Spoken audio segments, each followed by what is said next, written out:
Hello everyone, it's Schematic Med and today we're going to talk about evaluation of subacute and chronic cough. We say cough is subacute when it is 3 to 8 weeks and chronic when it is more than 8 weeks. First, let's talk about the common etiologies of chronic cough.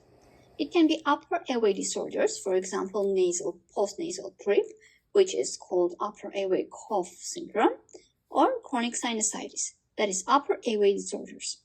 For lower airway and parenchymal disorders, they are asthma, post-respiratory tract infections, chronic bronchitis, bronchiectasis, lung cancer, non-asthmatic eosinophilic bronchitis.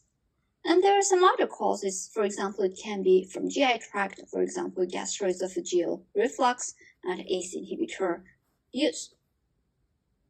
Postnasal drip, GED, and asthma account for 90% and more of chronic cough in non-smokers who do not have pulmonary disease.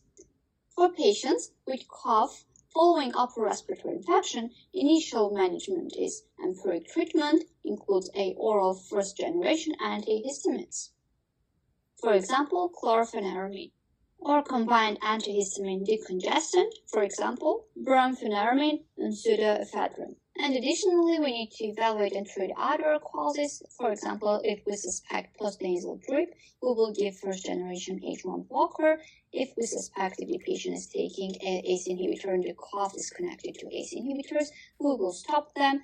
If we suspect asthma, we will do PFTs or pulmonary functional tests. If we suspect GERD or reflux, we will give empiric PPI or proton pump inhibitors. If after all these there is no improvement and the sputum is purulent and the patient has decreased immunity, is immunocompromised, and there are no specific etiology, and additionally we suspect parenchymal disease, we will do the next step will be chest X-ray. Thank you, bye.